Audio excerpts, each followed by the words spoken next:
Let's look at trig functions of real numbers. So sine of theta, if we're remembering on this, sine of theta, sine is opposite over hypotenuse, or y over r. Tangent is opposite over adjacent, or that is going to be y over x. So if we're thinking about sine of theta prime, we're still looking at opposite over hypotenuse, and so it's just the absolute value of y over r. And then tangent of theta prime is absolute value of y over absolute value of x. We're going to evaluate trig functions of any angle. So what we're going to do is determine the function value of the associated reference angle theta prime. So that's why it's important to have the first quadrant memorized. Then depending on which quadrant in which theta lies, you're going to put the appropriate sign to the function value. So that's where the ASTC comes in. Well, you know, all, and then sine, tangent, and cosine, and the reciprocals are positive. Using reference angles and special angles enables you to greatly extend the scope of exact trig function values. Learning the exact values of sine, cosine, and tangent functions of special angles and quadrantal angles, it increases your efficiency and confidence in working in trigonometry. So let's try some examples. Evaluate each trig function. So we have done this before, actually. So we're looking at 4 pi over 3. So 4 pi over 3, we know that's just over pi, and it's over here. And so you can think about the reference angles, but we also know, we could probably evaluate this quickly because we've been working on trying to memorize these values. So remember, if it's a 3 in the denominator, then we know what that value is. We know that for pi over 3, that is going to be 1/2 and root 3 over 2. Then we know both are negative.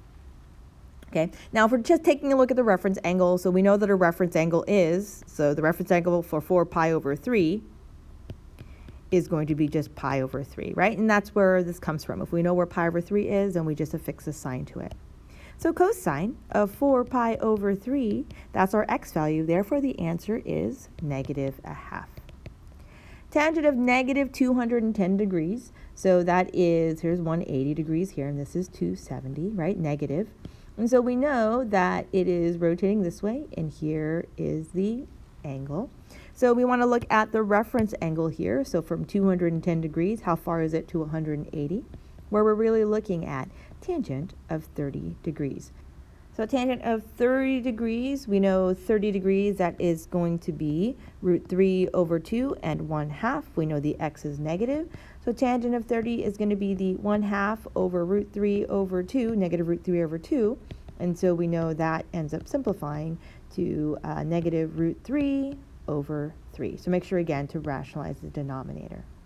The last one is 11 pi over 4. And so let's find the reference angle, 11 pi over 4. Let me subtract 2 pi. So 11 pi over 4 minus 8 pi over 4.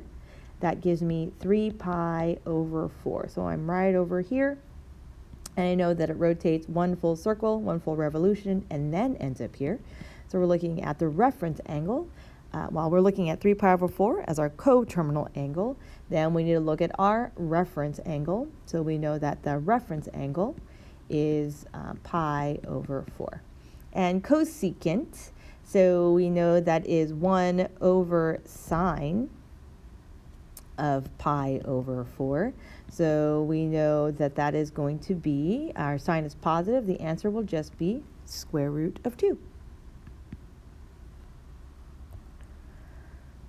Try these examples down here. So sine of 7 pi over 4, cosine of -120, and tangent of 11 pi over 4. Try these out. Letter A, you would see 7 pi over 4. That has to do with our 45 degree, or pi over 4.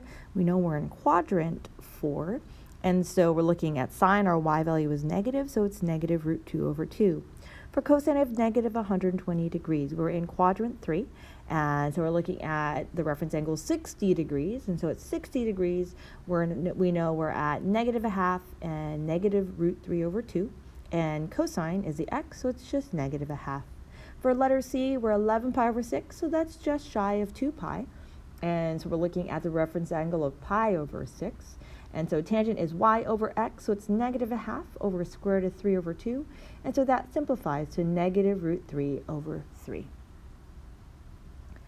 Let's use trig identities, and actually we've done some of this before, so we're just going to go back and do a little bit more on this. Let me see if I can clean this up a little bit. Here we go. So let theta be an angle in quadrant 2 such that sine of theta is 1 over 3. So we have to find cosine of theta and tangent of theta by using trig identities. So we're going to use our trig identities again. We're given sine and cosine. So we know sine square root of theta plus cosine square root of theta equals 1. So we're given the sine of theta is 1 over 3. Quadrant 2, so we know cosine is going to be negative here in this quadrant, so therefore tangent will also be negative, thinking about quadrant 2. So sine of theta is 1/3 squared plus cosine squared of theta equals 1. So cosine squared of theta equals 1 minus 1/9. So cosine theta, let's see, 9 over 9 equals square root of 8 over 3, which simplifies to 2 root 2 over 3. So therefore we know that cosine of theta,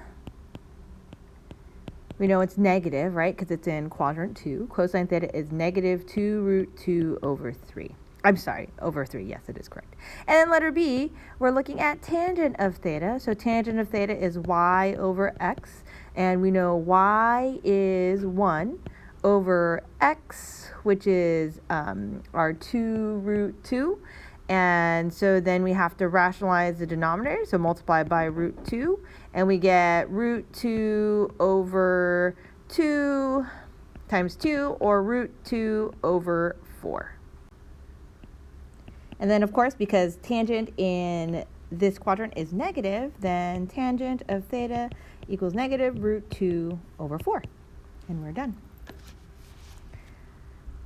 So go ahead and try this example here. Let theta be an angle in quadrant 3 such that sine of theta is negative 4/5, and find cosine of theta and tangent of theta by using the trig identities.